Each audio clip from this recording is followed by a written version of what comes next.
আসসালামু আলাইকুম। আশা করি আপনারা সবাই ভালো আছেন। এটা আমার টেবিলেই দেখতে পাচ্ছেন। এটা 660F 43 মডেল সনি।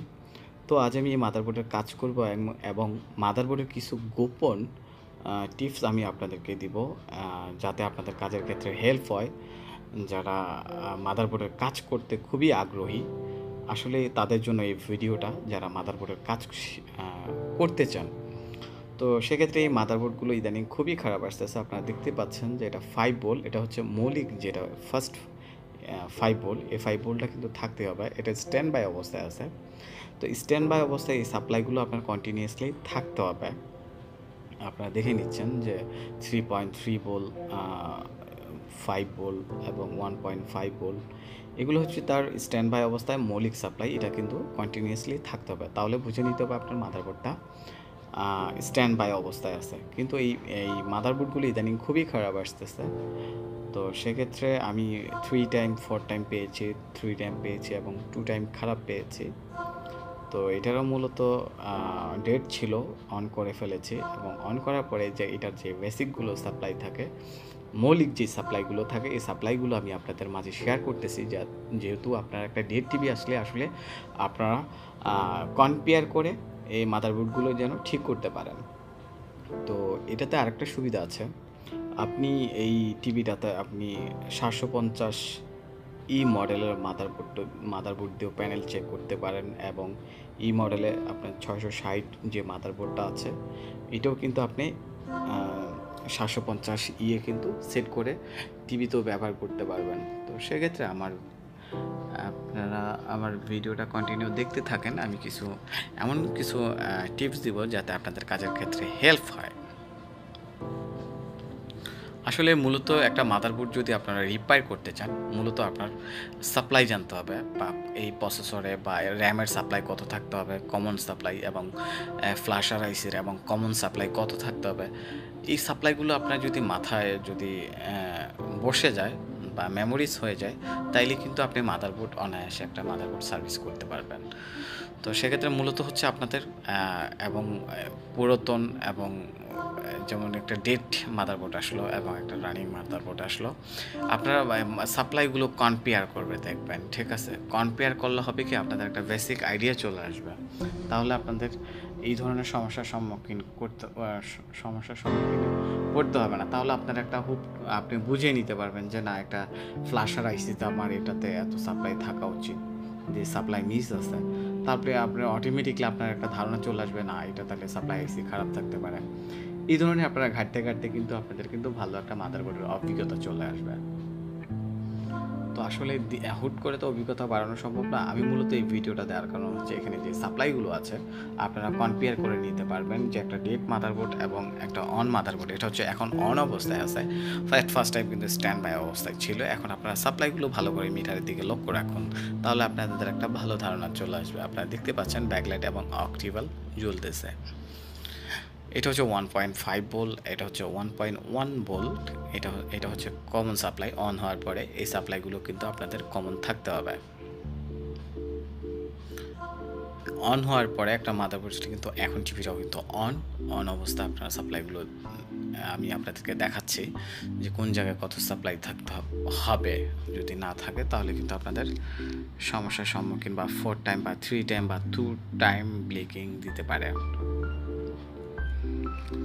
এই মাদারবোর্ডে কিন্তু 2 টাইম, 4 টাইম, 3 টাইম, এটা কিন্তু কমন ফল্ট, এবং 5 টাইম এই মাদারবোর্ডগুলোতে খুব কমন ফল্ট হয়ে আসে। কিন্তু আমি অ্যাভেলেবেল পাচ্ছি হচ্ছে 3 টাইম, 2 টাইম এবং 4 টাইম। তো আসলে ইনভার্টারে এবং অডিও এবং ব্যাকলাইট ইনভার্টার দেওয়া একসাথে, যেমন কি 750 এবং 660F কিন্তু কাছাকাছি, জাস্ট মাদারবোর্ডের আকার ভেদটা একটু ডিফাইন করছে, আর কোনো কিছু না। আপনারা দেখলে আপনারা বুঝতেই পারতেছেন যে ভিতরের অপশনও কিন্তু মনে হচ্ছে আমার কাছে সেম, সব কিছুই সেম, কারণ একই সেন্সর, সেম সেন্সর কাজ করতেছে।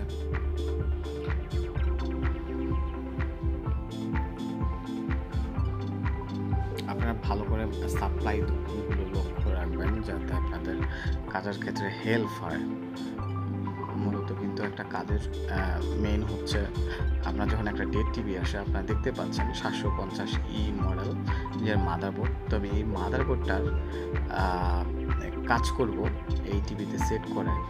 আপনার আরেকটা ওয়ে আছে, যদি আপনাদের 750E এর মাদারবোর্ড না থাকে আপনারা 660 যে এফ বোর্ড আছে ওটা আপনারা সেট করে দিতে পারেন। জাস্ট একটু কাভারটাই একটু ডিফিকাল্ট দেখা যাবে, এই বোর্ডটা থাকবে না, কিন্তু এই মাদারবোর্ডটা সুন্দর চলে। আমি চালিয়ে দিয়েছি কয়েকটা টিভিতে, যেহেতু এই মাদারবোর্ডটা অনেক প্রাইসেস, এই যে 750 এটা একটু প্রাইসেস। আপনারা চাইলে এফের বোর্ডটা আপনারা সেট করে দিতে পারেন, সুন্দর চলে। তো আমি এই মাদারবোর্ডটা কাজ করব অবশ্যই। মাদারবোর্ডটা ডেড অবস্থায় আছে, কেন ডেড হয়েছে তার বিস্তারিত আমি আপনাদের মাঝেও শেয়ার করব। তো আসলে মূলত আপনারা দেখতে পাচ্ছেন আমার এই মাদারবোর্ডটা রানিং। আমি এই মাদারবোর্ডটা মূলত 5 ভোল্ট খারাপ ছিল, আমি জাস্ট খালি 5 ভোল্ট রেগুলেটর আইসিটা চেঞ্জ করে দিয়েছি, আমার কাজ হয়ে গেছে। তো ইদানিং এই মাদারবোর্ডগুলো খুব অ্যাভেলেবেল খারাপ হচ্ছে। তো আপনারা যদি আমার সাথে যোগাযোগ করতে চান সেক্ষেত্রে আমার হোয়াটসঅ্যাপ নাম্বার দেওয়া থাকবে ডিসক্রিপশন বক্সে। চাইলে যারা ঢাকায় আছেন তারা আমার প্রতিষ্ঠানে ভিজিট করতে পারেন আমার নাম্বারে যোগাযোগ করে। তো আমি এখন যেটা 750 এর বোর্ডটা একটু দেখব এবং কাজ করব। তার আগে আমি তার যে মৌলিক যে সাপ্লাইগুলো থাকে চালিকা শক্তি, আমি সাপ্লাইগুলো আমি দেখে নিব আমার সাপ্লাইগুলো ঠিক আছে কিনা, যেখানে যত সাপ্লাই থাকা উচিত। আপনারা ভালো করে আমার মিটারের দিকে লক্ষ্য রাখবেন, তাহলে আপনাদের কিন্তু ভালো ধারণা চলে আসবে। আপনারা দেখতে পাচ্ছেন যে যে জায়গায় যত সাপ্লাই থাকা উচিত সাপ্লাইগুলো কিন্তু আছে।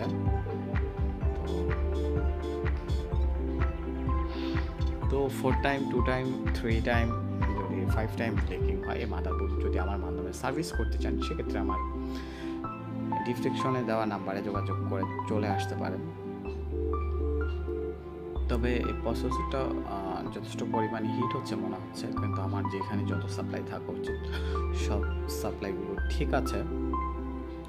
তো আমি বলবো যারা আমার এই ছোট চ্যানেলটাকে সাপোর্ট করতে চান, যারা আমার চ্যানেলটাকে বা আমার কাজকে ভালোবাসেন, তারা অবশ্যই আমার চ্যানেলটাকে সাবস্ক্রাইব করে রাখবেন এবং কমেন্টে জানাবেন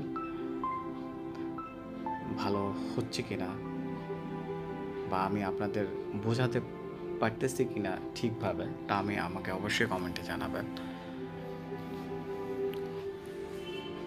তো এটার প্রসেসর যে পরিমাণ হিট হচ্ছে এটা কিন্তু স্বাভাবিক টেম্পারেচার না, সেক্ষেত্রে এটা প্রসেসর চেঞ্জ করতে হবে। তো আমি চেঞ্জ করে নিব অবশ্যই। তো আল্লাহ হাফেজ, ভালো থাকবেন। নতুন কোনো ভিডিওতে দেখা হচ্ছে আপনাদের সাথে।